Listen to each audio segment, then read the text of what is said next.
and you start to get into this gray area of is this really still a crystal by the working definitions? Does it still fit into the assumptions that we need to model these materials?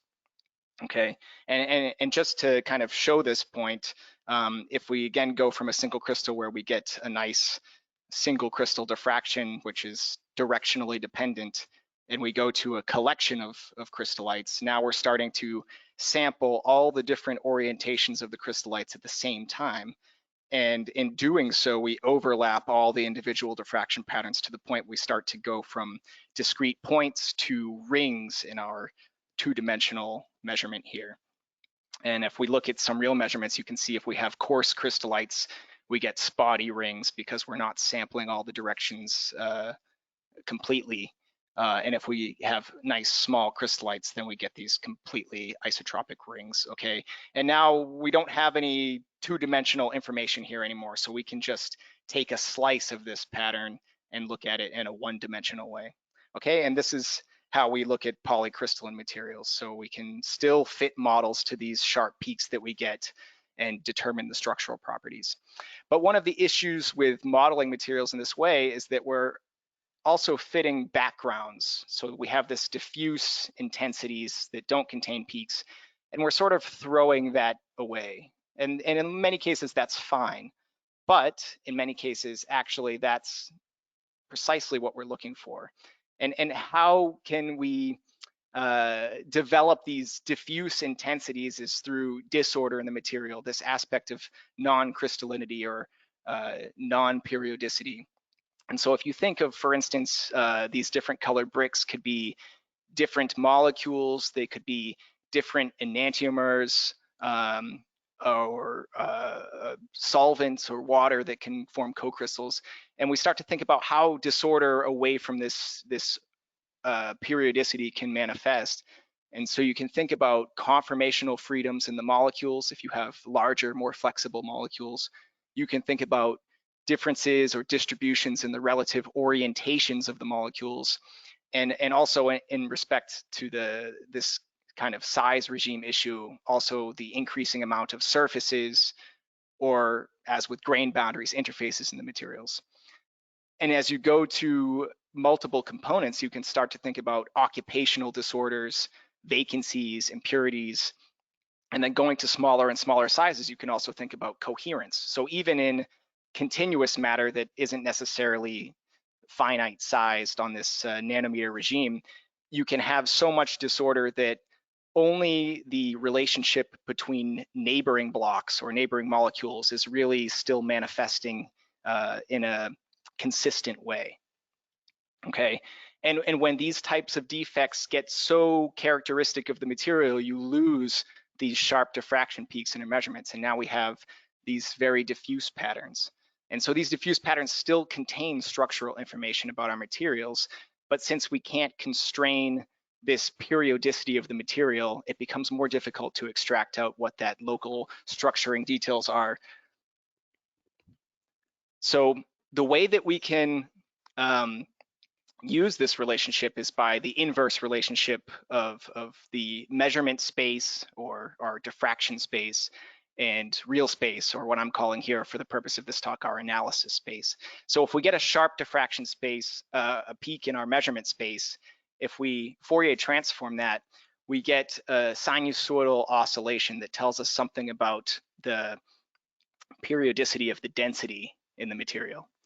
Now, if you get a much broader peak in the measurement space, okay, this again becomes more difficult to characterize in the measurement space. But if you go to the analysis space, you still have a sinusoidally oscillating signal, but it only propagates to a short distance before it goes to zero. So you can see that there's still some short range order, some structure present here. So that's what we're after, okay? And if we look at a real measurement, so this is essentially a reduced diffraction pattern, you see on the top here that there are sharp peaks. And if we Fourier transform this, we get very sharp peaks at short distances that correspond to the structure of the molecule. And we also have slightly broader but extended peaks going to higher distances that tell us about the packing of those molecules. Now, in the other case, we have an amorphous form of that molecule, so no more sharp peaks. And if we look in real space, we still have the structure of the molecule present at short distances, but these other peaks do not propagate. So we are losing this long range information because of the presence of these defects, this disorder. Okay. And the way that we're able to do this analysis is through something called total scattering. So what is total scattering? It's very similar to a typical powder diffraction measurement, but typically we're using high photon energies and measuring to high angles to collect over a wide range of momentum transfer, which coincides to the real space resolution that we can analyze these bond distances. And then we're also collecting this diffuse scattering with very good statistics. And so this is really key because that's what's containing the structural information. So you can do this at synchrotrons very quickly now, and actually the time scales for the measurements are getting faster and faster. And you can also collect good data to do this analysis in the lab, but the time scales are a bit longer and there's some other complications. Okay. So now we want to look at how to read the information in this one-dimensional function in real space. So you see that there's a series of peaks here, and we can think about sitting on some atom, some origin in our material, and looking out spherically in all directions from that atom. And every time we touch a new atom, so in the first coordination shell here, we have our first bond distance, we get a peak. Okay, and if we go a bit further out, we get another peak that corresponds to the next nearest neighbor shell, and so on. Okay, the baseline of this function tells us something about the atomic density of the material. The peak widths tell us something about the static and thermal displacements of the atoms. So the atoms are not truly static, they're thermally activated, and they may also have some static disorder as well, depending on the presence of vacancies or other strains in the material. Okay. We can also learn something about correlated motion. So if we have atoms that are vibrating together as near neighbors, then you can see that the bond distance doesn't change. So the peak distribution stays sharp because it's only one distance. Okay. But now if we think about anti-correlated motion where the atoms are moving apart and then back closer together, we can also look for this kind of decorrelation or anti-correlation where our atoms are less ordered with respect to one another. So the integral of the peak tells us about how many neighbors there are and also about the scattering power. So how strongly the X-rays respond to the atom composition. Finally, we can look at the size of the coherence or the distance of the order in the materials. And this is kind of garnered by the damping of the signal. So this tells us something about the coherence, so how long range ordered is the structure in the material, and what is the shape of the domain, and then where the signal goes to zero, it tells us the maximum size of the order in the material. Okay, and now we can go and think about this in terms of intramolecular structuring, where we look at it, the distribution from an individual molecule. So each one of these sharp peaks gives atom pair distances within the molecule. And if we're thinking about conformational disordering, we can start to rotate one of the rings in this biphenyl molecule. And so what you can see is that the ortho and meta, are the 2, 3, 5, 6 positions in the two molecules, will start to change their distances, whereas the atoms along the axis of the molecule, the distances between those don't change. And so what you see is that some peaks will coalesce here where distances converge and other ones don't change.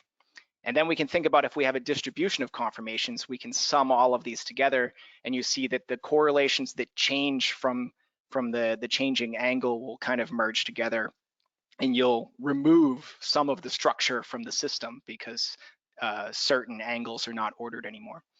And now if we look at a measurement of liquid biphenyl and compare that, then we see that there's a good match in the positions of the sharp peaks from the conformation with a torsion angle of 30 degrees. And that's something close to the equilibrium angle for this molecule. Okay, so that's kind of the basic structure of the tools that we're using. And now I want to give a few applications of how you can use these concepts.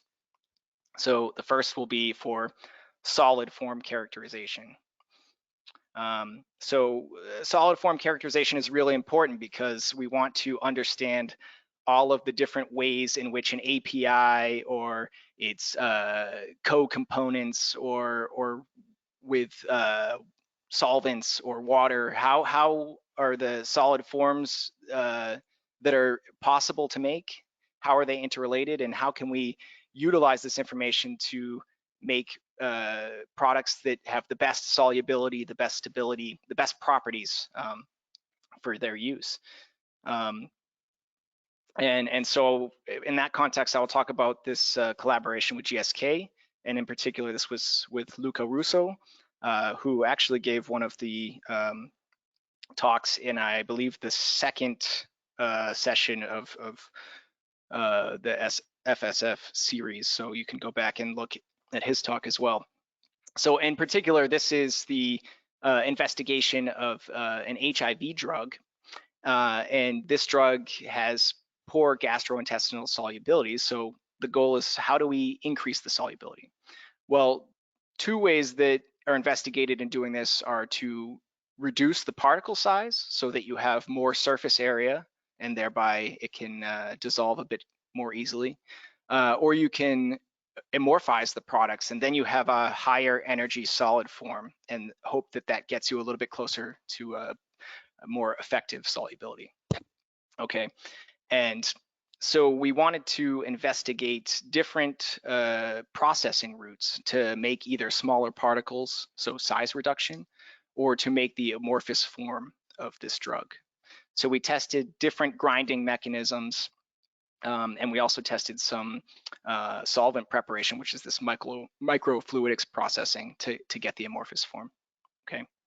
So if we look at again, the diffraction patterns from the starting materials, or even some of the size reduced materials, you see that there are still these sharp peaks. So we can develop the model for the material, we can fit it, and we can get structural information there. That's great. Now, if we look at this ball milled form at the bottom here, we see it's completely amorphous. There's no peaks remaining. So we can't really fit this model to this pattern anymore. So we want to get some understanding of what is the material that we made here and how does that affect its properties. Okay, if we look at these real space functions, these pair distribution functions of the crystalline and the amorphous forms, now you see again, the two samples are made of the same molecule. There's no degradation there. So the sharp peaks that correspond to these intramolecular distances are the same. Okay, but you see as we go to higher distances, we've lost this structural coherence in the amorphous form in the black curve. There's no peaks there anymore. So all of the pair distances are averaging out essentially to the average bulk atomic density of the material. And now the interesting thing is what's going on in this kind of intermediate region here. We have still some structure present that's telling us something about the local packing of the molecules, the neighbor and maybe next nearest neighbor packing. So we want to understand a bit what's going on there. Now, there's some basic things that we can do with this data. For instance, even without really investigating the structure, by the changes in the damping of the signal at higher distances, we can actually already quantify the amount of amorphous and crystalline phases in the materials. Okay, and this compares well to similar methods to do this in reciprocal space, in the measurement space. And we can also do interesting things like comparing the changes in the particle sizes and the development of the amorphous phase fractions and see how that's affected by different methods. Okay, and maybe this is important for your products. You want to get to some optimal level of crystalline content with a specific particle size to get the properties that you want. So this is a way to characterize that. But what we really want to do again is look at what is the structuring details of the molecules in the amorphous state. So we can try to index the peaks that are remaining in this signal. And a simple way to do that is start with the structure of the molecule. So we can simulate the same function for the molecular conformation from the crystal. And now what do you see here? Again, the first few peaks seem to match pretty well, but as we go to higher distances, and particularly you can see this in the zoomed plot on the right, there are a lot more peaks in the simulated pattern than in the experimental pattern. So what is this telling us? It's telling us that the simulated model is more ordered. There's more distinct correlations than what we find experimentally. So we can think a bit about, well, how can we reduce the order of the molecule? Well, it's quite a large molecule and there's a lot of rotatable groups. So we can think perhaps that there's some conformational distributions existing that kind of decrease the coherence between different sections of the molecule. So we can develop distributions of conformations that are realistic based on the energies of the molecule, and we can start to sum these up to approximate a system where we have a distribution of conformations and not just a single conformation like in the ordered crystalline state. Now, if we sum these up, it broadens the distributions of certain pair distances between the different rotatable groups. So the different groups are becoming less ordered with respect to one another. And now you can see that we've gotten rid of a lot of these sharp peaks, and actually the ones that remain match pretty well in terms of the sharp peaks to our experiment. So it tells us that we have to lose some of this coherence to get to what we expect experimentally. And you can see that there's still some broad oscillation here, and that's also giving us some information about the local packing of the molecules. Okay, so just like in the reciprocal space, we can fit simulated patterns of the models and tune some parameters in real space as well. So we can do that with the crystalline form here, starting with the crystalline model. And while it's very difficult to fit these crystalline models to the broad patterns in the measurement space, we can use these as proxy models for the local structure of the amorphous state as well. Okay, and so in this case, what we're doing is fitting this in essence periodic crystalline model, but with some modifications that damp the long range ordering away, and then that allows us to try and fit whatever local structure is remaining. Okay, so you can see some interesting things going on here where, for instance, in the amorphous state, the volume is increasing a little bit. So these broad oscillations are kind of telling us that the local packing is a little bit extended. You can see that the thermal parameters, this intermolecular displacement factor here is getting larger. So the mean square displacements of the atoms are getting larger. But what we also do is give it additional displacement factor that tells us something about the relative displacements within the molecule. And in this case, we can assign this to different regions of the molecule. And you also see that this gets a little bit bigger as well. So one of the key things that's happening in the amorphous state is that you have this increase in conformational disordering, and you can quantify this a bit relative to the crystalline state. And so that gives us some information about what's going on. Okay, if we look at solid state nuclear magnetic resonance, we can actually see that comparing the ball milled amorphous form with this microfluid injected amorphous form, we get different segmental motions that are happening. There's somehow different environments that are present. And so if we look at the pair distribution functions from the two amorphous states, we can see actually they look qualitatively very similar. But what's going on? Actually, there's some residual difference here that's very small. But if we zoom into that, we can see that there's a few sharp peaks and there's some broad hump here. So it's telling us there's some change in fairly strong binding correlations, and then there's also some change in the density distribution. So it turns out that there's still dichloromethane in the microfluid injected amorphous form that's left over from the processing. And actually, these sharp peaks correspond well to the bond distances from dichloromethane. But you see that the relative intensities are a little bit different. And so this suggests that there are also possibly some hydrogen bonding interactions that are going on. And then this is kind of modifying the intermolecular packing a little bit. Okay, so now I'll give another example of this, but a slightly different flavor of it. And this is also in terms of looking at different amorphization routes. So in this case, we're looking at the amorphization of sucrose, but in general, it applies to a lot of sugar systems because there's a lot of different routes that you can get the amorphous state. And you can see that depending on whether you freeze dry, spray dry, ball mill, and then there's some thermal processing, melt quenching or spin melt quenching, you get very different morphologies, okay? And this looks nice, but what does it mean? Actually, if we look at the thermal properties of the samples, you can see that the thermal properties are quite different. So you get cold crystallization as you heat the system back up in some cases for spray dried, freeze dried, ball milled. But in the case of spin melt quenched, this crystallization is extremely delayed. And in the melt quenched form, actually you get no recrystallization. You can keep heating it up and you get no reordering of the material. So why is this? What's causing this? There are some hypotheses for what's going on in this kind of melt quenched sugar systems. And this again extends to other materials, including lactose or beta trehalose, for instance. So one hypothesis is that, well, okay, maybe there's still some small crystalline seeds present in there, and those are creating nucleation centers, or they're already nucleated and they just allow growth once you give some heat to the sample.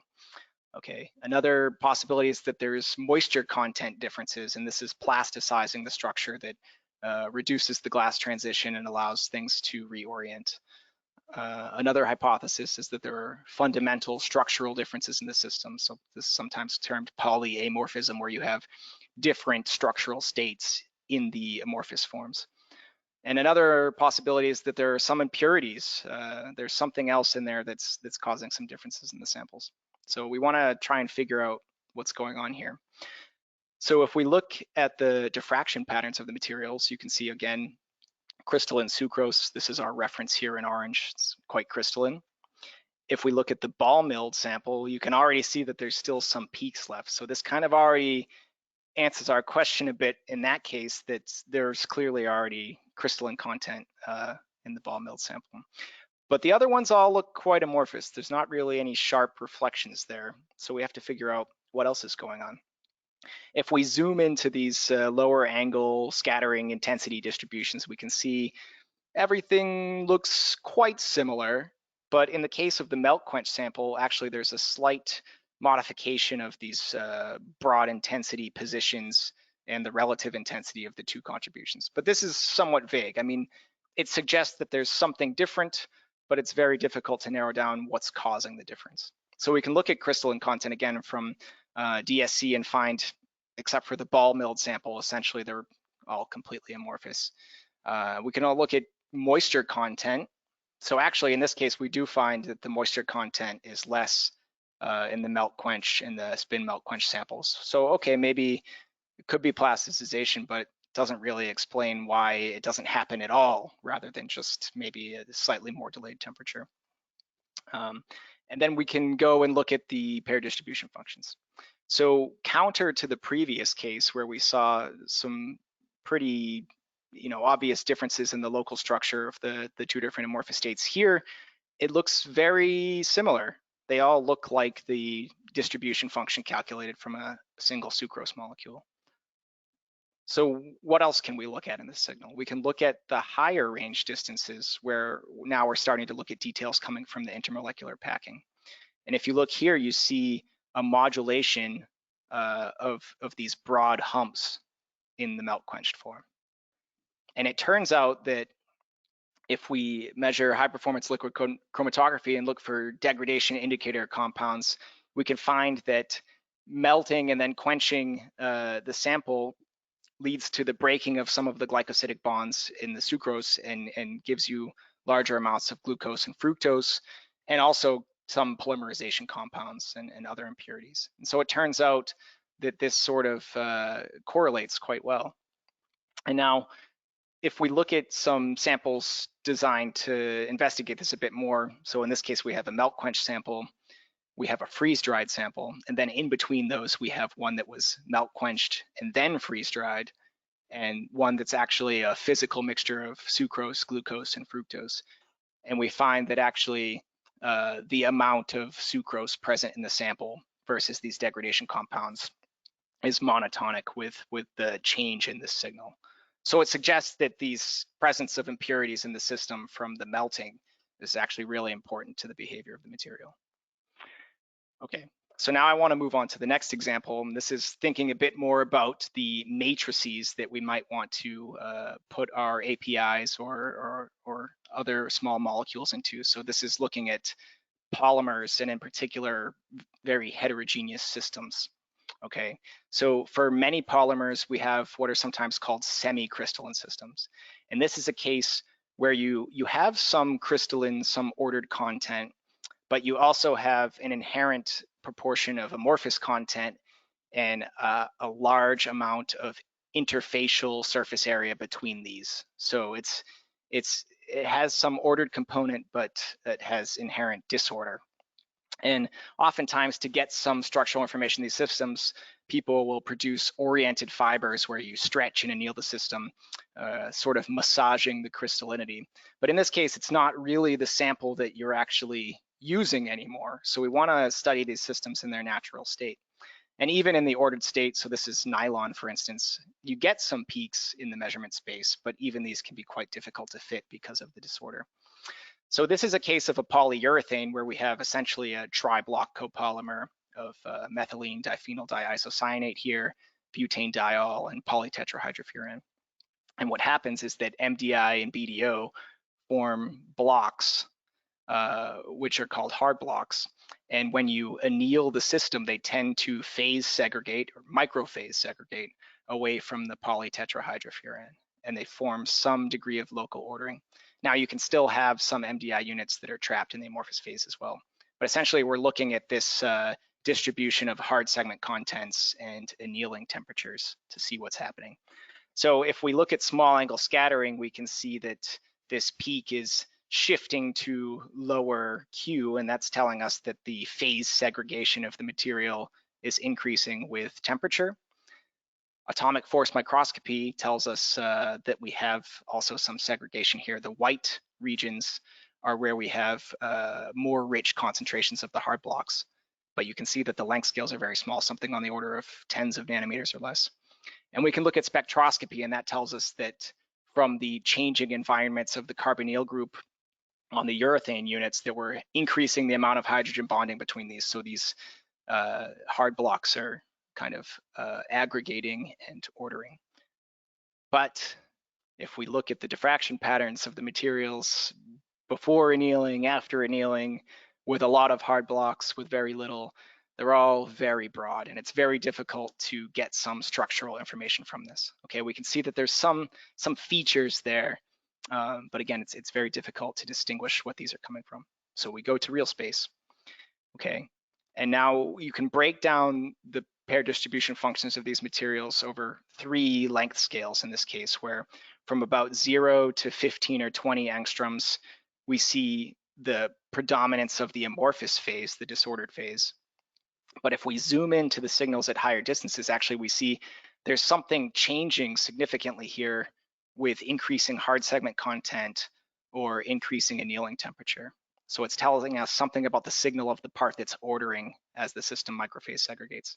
There's also a third component that's slightly longer range ordered, which is present in the as produced samples, but not really changing with the processing. So without going into too much detail about this, but basically just to show you what you can do, we can extract these different components from the data either through statistical methods like principal components analysis or non-negative matrix factorization. And there's also ways that you can kind of creatively extract the pure components by taking differences between particular samples. Okay, and by doing this, we can actually phase quantify these 3 separate, more or less disordered non-crystalline components. So you can see we have a predominance of amorphous phase, but this is decreasing as we increase the concentration of the hard blocks, and also decreasing as we anneal the system at higher temperatures. And that's at the expense of creating these short range and medium range ordered blocks of hard domains. Okay, and finally, the nice thing that we can also do is we can also, again, fit some kind of crystal structure like model but with some approximations that allow us to just focus on the local structuring.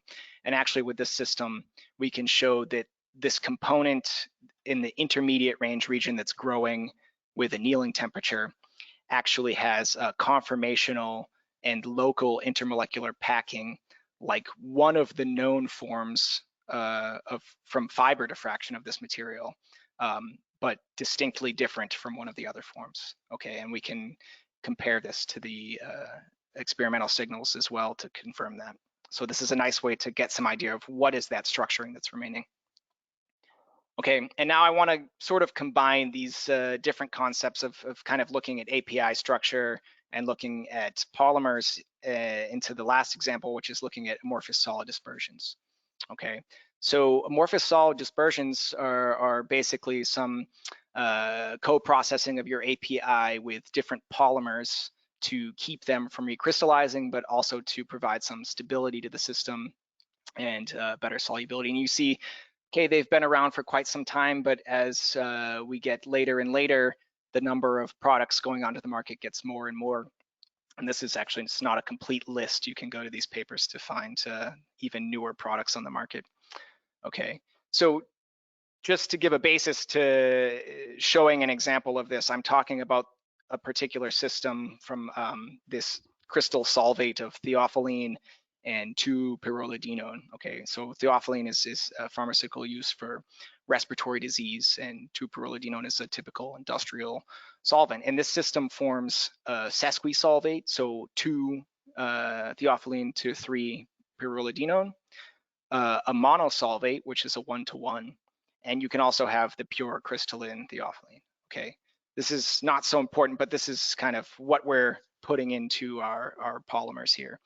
So in this study, we were actually looking at polymer-assisted grinding of this system, and it turns out that if you grind these sesquisolvate system with different polymers, actually it can extract out some of the solvent molecules from the system and give you back either your monosolvate or your non-solvated form. But what we want to look at here is actually what's going on with the polymer fraction, what's happening with these solvent molecules that have been removed.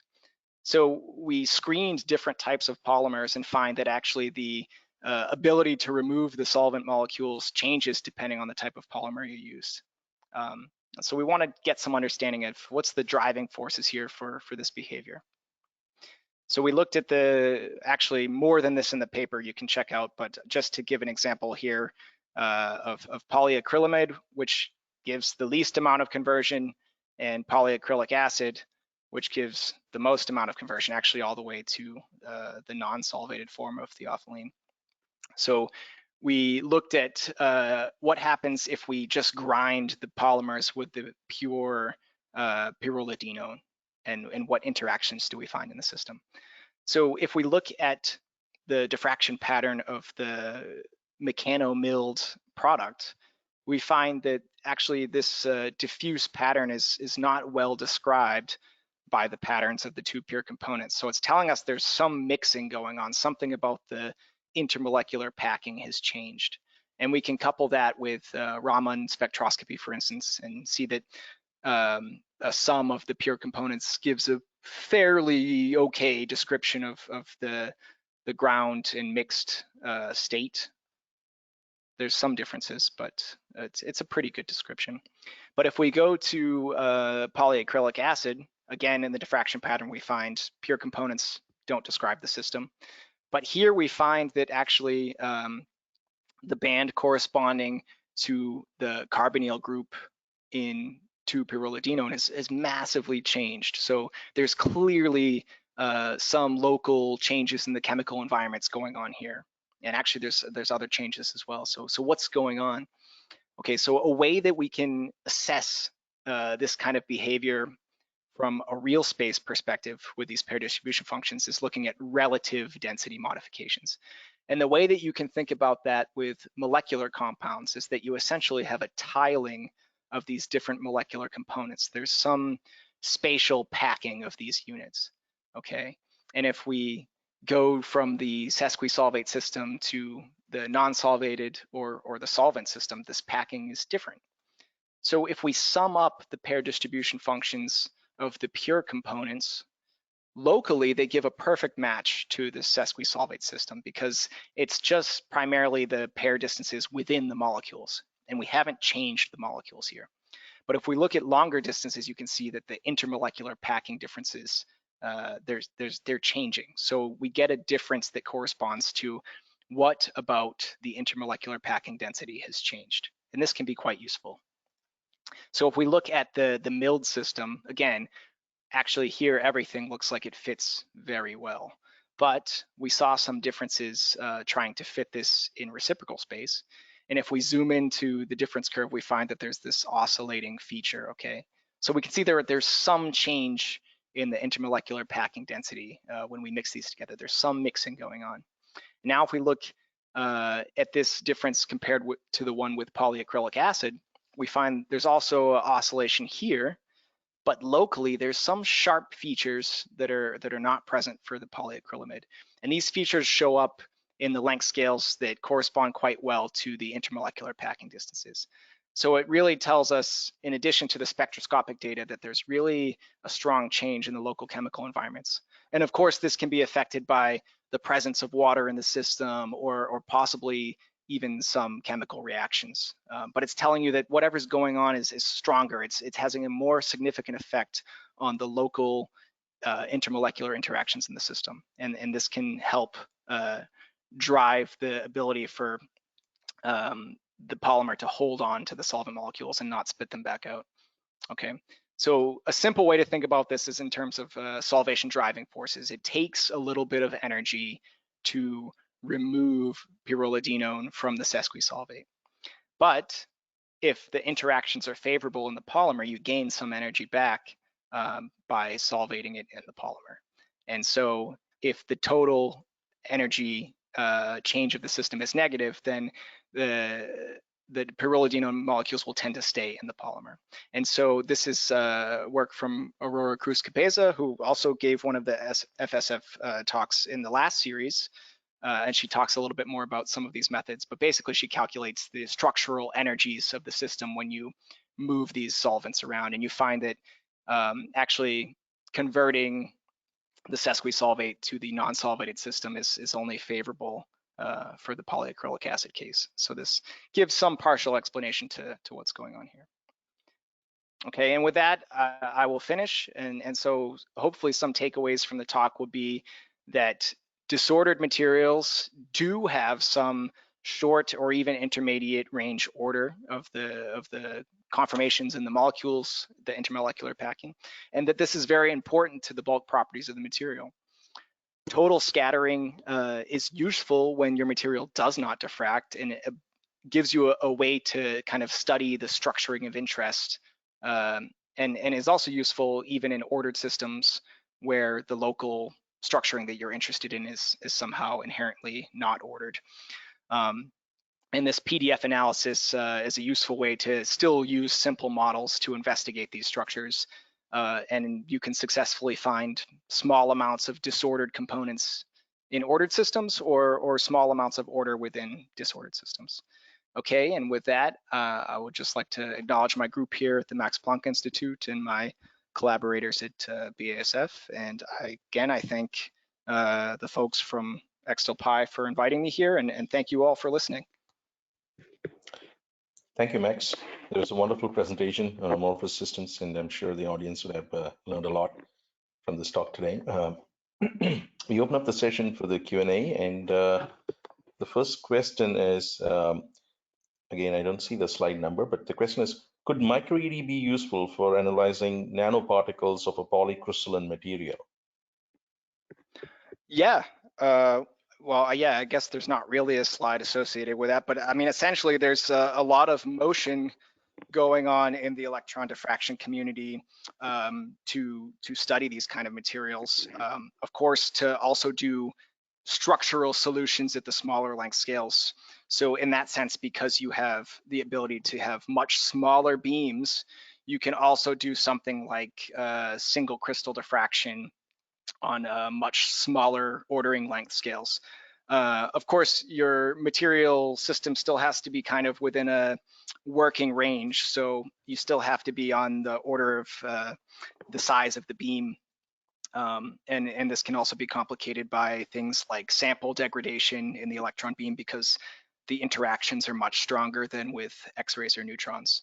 And the other benefit is that you can also do spatial mapping with the electron beam. So in that case, not only can you look and see if, well, maybe I don't see it in my bulk X-ray measurement, but maybe there's also a presence of different local or different kind of microstructures in the material. Or you can also look at kind of spatial changes as a function of distance from the surface of the material and so on. So it gives you a way to map these properties as a function of space. So it's definitely useful, and people are looking at developing these techniques quite vigorously. Okay. The next question is, in your opinion, what is the best technique to detect amorphous material in crystalline solids? Can this technique quantify the amount of amorphous materials? Yeah, so let me just go back to one of my previous slides here. 1 second. So I think, to give a holistic answer, my opinion sorry, would which be. slide are you in now? I'm just trying to. Slide. Okay. I'm talking while I'm going to the slide. Okay. Sorry. Okay, go ahead. I think that you should not really rely on one technique to do this. But okay, can you see my slide now? Certainly, this PDF method and total scattering are sensitive to amorphous materials in a crystalline, matrix or small amounts of amorphous material. The problem is that, and that's what we were really looking at here, because sometimes it's quite easy to see a very small amount of highly ordered material in an amorphous matrix, because you can easily see those sharp peaks on top of your diffuse background in reciprocal space. But if you have a small amount of disordered material with a majority crystal material, it's very difficult to see this underlying diffuse intensities. And you sort of run into the same problem in real space because you still have an overlap of the local structure in the amorphous and crystalline state, because the molecules are still the same. But it turns out in this case, at least from what we could do, we can see a limit of detection down to about 4% amorphous material in a crystalline matrix. And the limit of quantitation is a bit worse. But yeah, so I mean, it's possible, and I'm sure that these values could be improved. But I think that you want to compare different methods to get a better estimate of your uncertainties. Okay. The next question is there a database where different PDF patterns are available to access similar to CST, but for non-crystalline materials? Ooh, so I know that the ICDD was interested in doing this, particularly for polymers. I don't think that there's currently anything where there's really the pair distribution functions present. And I think, there are various reasons why that might be the case. I think because also different people are using different software tools to reduce the data, and there's still not really as standardized kind of quality markers for PDF as there is for like high resolution diffraction measurements. But in ICDD, I do know that they, for instance, have reference patterns for amorphous polymers of the diffraction patterns. If they collected data to a high enough momentum transfer, you could presumably calculate the PDFs from those patterns. But I'm not aware of any other particular databases. I've heard of some people looking into this, but I don't think it's really been implemented yet. Okay. Next question is, can PDF be calculated from microED data? Yes, of course. Yeah. So I mean, in that case, you have to use the electron form factors, which are somewhat similar but slightly different than the X-ray form factors in the material, because the X-ray form factors for the atoms come from the distribution of electrons in the atoms, and the electron form factors basically come from the Coulombic repulsion of the electrons from the atoms. So it's the charge surface they're related but slightly different. But in that sense, yes, using that data reduction, you can do it for sure. Okay. Next question is, during salt screening, we see a lot of gel and amorphous materials. Could we use some of your analysis or techniques to determine if the gels and amorphous materials are salts or mixtures of unreacted API or acid or a base? So there is some work on this looking at amorphous solid dispersions.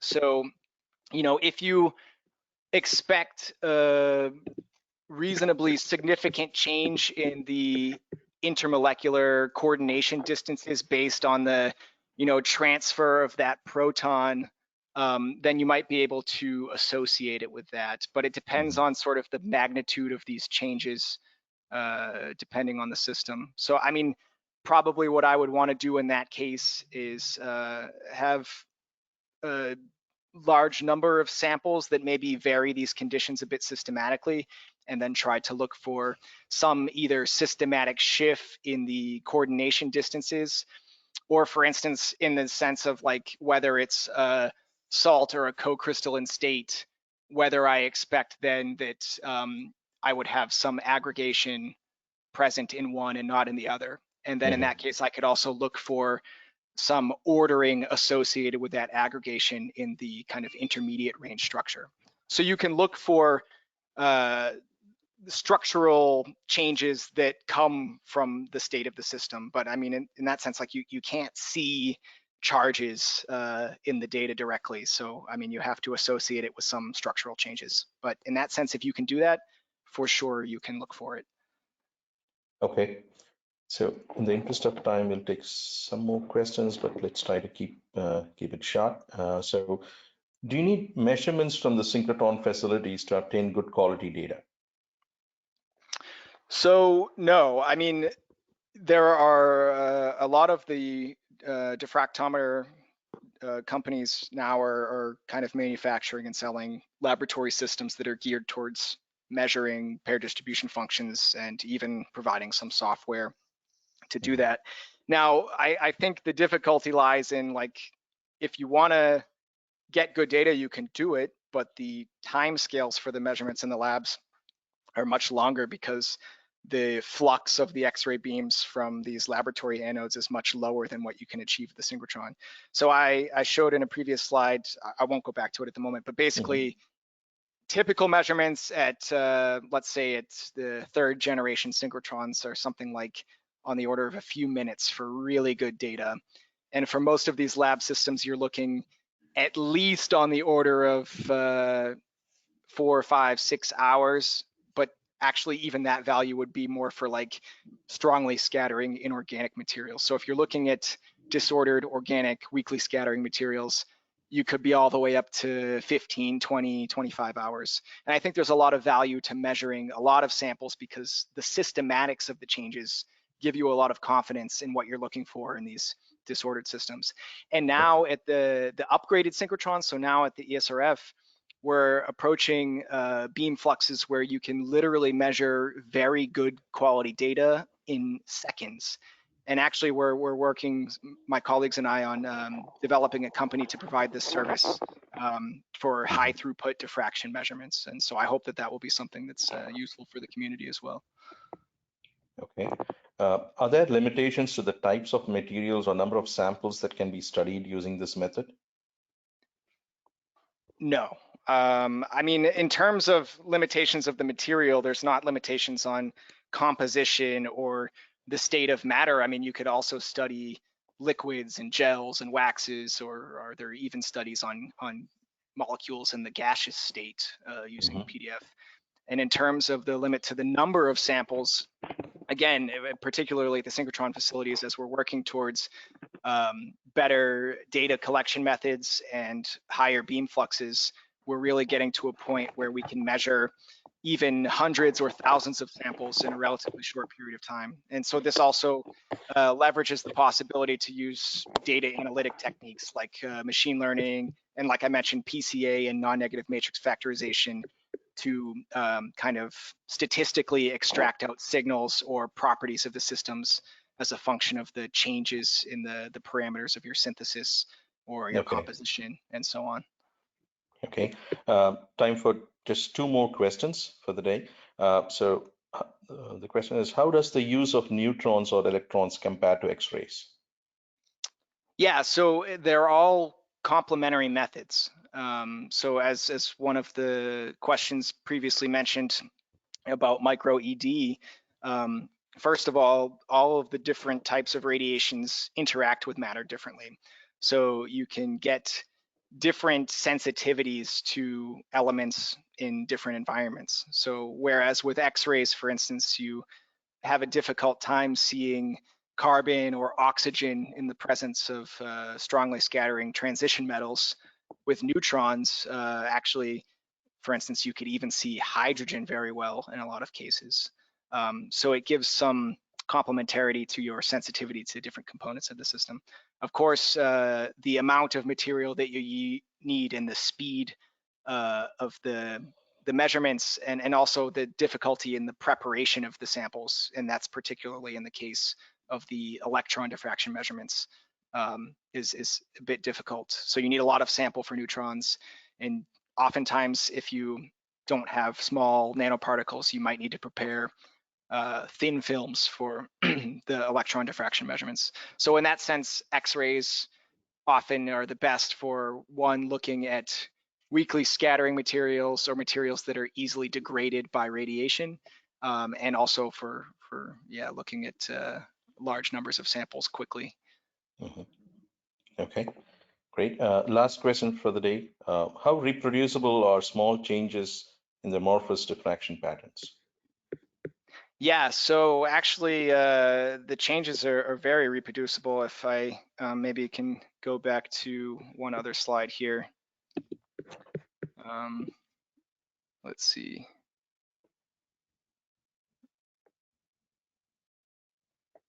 Right, so actually maybe this is the most useful one to show. Okay, hopefully the slides are back.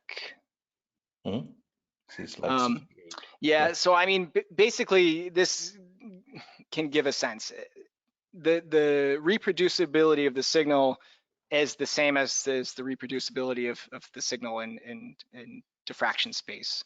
And these broad signals look like it's very difficult to tell if these are meaningful. But I mean, in this particular case for these sucrose samples, we measured these diffraction patterns on something like 3 or 4 different devices in lab and different synchrotron facilities. And you see this same reproducible change in these features. And also for many cases, we've measured it multiple synchrotrons for the polymers as well. And I could maybe just, maybe I don't need to go out of the slides, but here you can see this is the difference between the signals from the ball milled and microfluidic injected amorphous states. And these are 2 sets of data measured 3 months apart under different measurement setup conditions, slightly different energies. And you see that different signal even, which is only a small fraction of the total signal, is also quite reproducible between the 2 different measurements. Okay, great. Thank you, Max, for the wonderful presentation. Yeah, thank you. And again, thank you to everyone for listening in. Great. So thank you everyone for attending today's presentation, and we hope you enjoyed the interesting talk by Max today. And And before we end the session, I just wanted to remind you what's coming up next week. That's a talk by Dr. Eric Diebeck from Pfizer, and the talk title is Modeling Anhydrous Hydrate Phase Boundaries with Molecular Simulation. So please make sure you sign in for this webinar session for next week, and then join the meeting next week at 11 o'clock. And before we end, I just wanted to give you a quick overview of the solid state services we offer at XLPI with regard to both wet lab and computational services. And some of these services have been explained in detail in the form of a webinar by our application scientist, Dr. Chandler Greenbelt. So on Feb 22nd, we gave a presentation on crystal structure prediction. And then on April 19th, which is after Dr. Eric Diebeck's talk, we have a presentation from Chandler on morphology prediction workflow. So please do sign up for that meeting as well. And with that, we'll end the session today. And if you have any questions or comments, please send it to my email ID, sivakumar.sekran@excelpi.com. Once again, these topics are chosen by the audience, so we love your feedback and suggestions on how we can improve this event. So do send in your comments and questions, and we look forward to meeting you next week. Until then, thank you so much. Bye.